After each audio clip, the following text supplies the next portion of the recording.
So the next point we have angle between two lines. तो हमने मान लिया कि ये हो गया आपके पास में एक्स एक्सिस, एक लाइन हो गई आपके पास में इस तरह से L1 जिसका स्लोप जो है वो M1 है, स्लोप M1 है। ये एंगल हो गया लेट से अल्फा। एक और जो लाइन है लेट से L2, इसका जो एंगल हो गया ये हो गया लेट से बीटा, और जो स्लोप हो गया उसका M2। तो M1 जो है वो तो हो जाएगा आपके पास में, एंगल बना रहा है ये अल्फा, M1 हो जाएगा tan अल्फा, और M2 जो है वो हो जाएगा आपके पास में tan ऑफ बीटा। अब इन दोनों लाइन के बीच में जो एंगल है, लेट्स से एंगल हो गया आपके पास में थीटा, ये एंगल थीटा है तो ये एंगल भी थीटा ही है, ठीक है। अब जो दूसरा एंगल बनेगा ये तो एक्यूट एंगल हो गया इस सिनेरियो में, और ये एंगल हो जाएगा pi minus theta.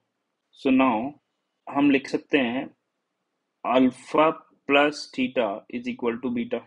So theta can be written as beta minus alpha. Tan of theta can be written as tan of beta minus alpha. Formula is tan of beta minus tan of alpha divided by 1 plus tan beta into tan alpha. So tan beta क्या है आपके पास में? Tan beta है M2, और tan alpha क्या है? Tan alpha है M1।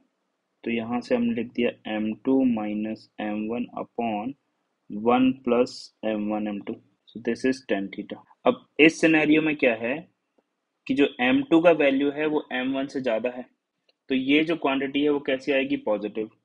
तो जब tan थीटा पॉजिटिव होगा मतलब कि थीटा क्या होगा? एक्यूट एंगल होगा। तो अगर हमको एक्यूट एंगल ही कैलकुलेट करना है तो हम क्या करते हैं, इस पर लगा देते हैं मॉड।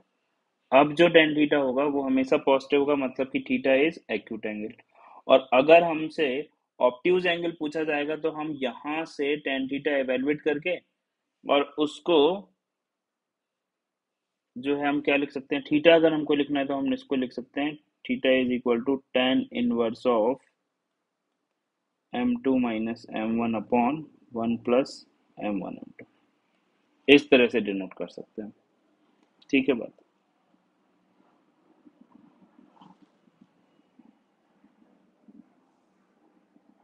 यहाँ से थीटा अगर हमको इवेल्युएट करना है तो उसको हम लिख सकते हैं tan inverse of M2 minus M1 upon 1 plus M1 M2।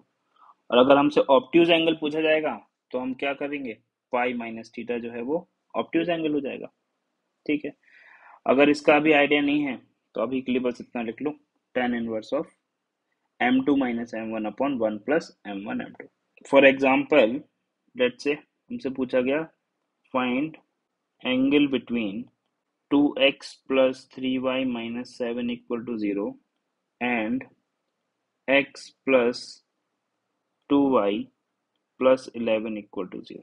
जब भी हमसे इस तरह से पूछा जाएगा तो एंगल पूछा गया, और अगर वो सिंगल करेक्ट टाइप क्वेश्चन है तब तो हम केवल एक्यूट एंगल ही बताते हैं, ठीक है।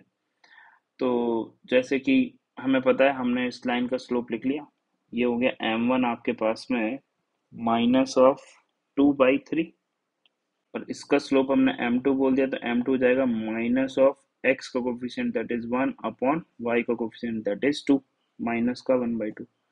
Now tan theta is angle between them is mod of minus half minus क्या हो जाएगा angle, tan theta is equal to mod of M2 minus M1 upon 1 plus M1 M2, ठीक है। So plus of 2/3 divided by 1 plus minus half and minus 2/3, ये तो cancel होगा, इस 2 से इस 2 को भी कैंसिल कर दिया, के पास में जाएगा माइनस का 3 plus 4 divide by, and this is 1 plus 1/3 that is denominator में आ गया आपके पास में 4/3 इसका mod. So this is 1 upon, so tan theta आ गया आपके पास में 1/8। सो थीटा अगर आपको लिखना है तो यहाँ से, अब हमें एग्जैक्ट एंगल तो यहाँ से पता चलेगा नहीं, तो हम लिख सकते हैं tan इनवर्स 1/8। आई होप क्लियर है ये बात। एक इम्पॉर्टेंट पॉइंट हम लिख सकते हैं कि tan theta is equal to M2 minus M1 upon 1 plus M1 M2 का mod. This is valid when slopes are finite. इसका क्या मतलब हुआ? इसका मतलब ये हुआ, सपोज करो कि आपने पूछा कि L1 एक जो लाइन है that is 2x plus 3y minus 7 equal to 0, and another line L2 जो है वो है आपके पास में x is equal to 9। Now angle between them, तो अगर हमको उनके बीच का एंगल बताना है तो अब आप देखो, अगर जो L2 लाइन है आपके पास में वो है x is equal to 9, x is equal to line is a vertical line, vertical line होने के चलते M2 जो है वो क्या है? अनडिफाइंड है।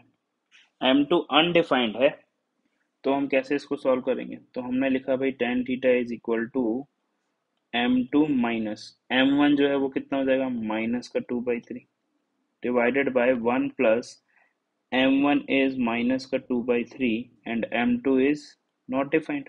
इस तरह से लिख लिया। अब M2 नॉट डिफाइंड है मतलब कि उसको हम मैथमेटिकली बोल देते हैं, हालांकि बोलना तो नहीं चाहिए कि that is tending to infinity. M2 से अगर हम यहाँ डिवाइड कर दें, M2 से डिवाइड किया सो 1 minus 2/3 M2 and this is 1 by M2 minus of 2/3 का मॉड। तो M2 अगर इंफिनिटी की तरफ जा रहा है तो ये जाएगा 0 की तरफ और ये भी 0, तो क्या आ गया आपके पास में? 1 अपॉन माइनस ऑफ 2/3 का मॉड, दैट विल बी 3/2। तो हमारे पास में जो tan थीटा आ गया वो आ गया 3/2, that is theta is equal to tan inverse of 3/2 if M1 tending to infinity, मतलब कि अनडिफाइंड, मतलब कि लाइन जो है वो वर्टिकल है, एंड M2 इज फाइनाइट। अगर इस तरह से है तो एंगल क्या हो जाएगा? tan theta is equal to हो जाएगा आपके पास में M2 minus M1 upon 1 plus M1 M2, और जो इंफिनिटी की तरफ जा रहा है मतलब कि जो अनडिफाइंड है उससे आपने डिवाइड किया, तो यहाँ पर M1 से डिवाइड किया तो यह जाएगा आपके पास में M2 by M1 minus 1 upon 1 by M1 plus M2। अब M1 जो है वो इंफिनिटी की तरफ जा रहा है तो ये टर्म 0, ये टर्म भी 0, तो क्या बच गया आपके पास में? -1 अपॉन M2। सो बेसिकली यहाँ से बच गया आपके पास में माइनस का 1 अपॉन फाइनाइट स्लोप, उन दोनों लाइन में से जिसका स्लोप फाइनाइट है उसका reciprocal, that is tan theta. और अगर M2 इंफिनिटी की तरफ जा रहा होगा तो भी यही होगा, तो आप क्या करोगे? M2 से डिवाइड करोगे, तो उस केस में क्या आएगा आपके पास में? मॉड ऑफ tan थीटा जो है वो उस केस में जाएगा when M2 tending to infinity and M1 is finite. तो इस केस में जो एंगल होगा वो हो जाएगा tan theta is equal to -1 upon M1, that is same as saying -1 upon finite slope basically. जैसे कि अगर आपके पास में प्रॉब्लम है angle between x plus 5y minus 7 equal to 0 and x is equal to 7, तो अभी इन दोनों के बीच का जो एंगल है वो क्या हो जाएगा? जो फाइनाइट स्लोप है जिस लाइन का, तो ये फाइनाइट स्लोप कितना है? Finite slope that is minus का 1/5, तो tan थीटा जो हो जाएगा वो आपके पास में हो जाएगा -1 अपॉन 1/5, दैट इज 5। ये आ गया आपके पास में। तो थीटा अगर हमको लिखना है तो हम लिख देंगे theta is equal to tan inverse.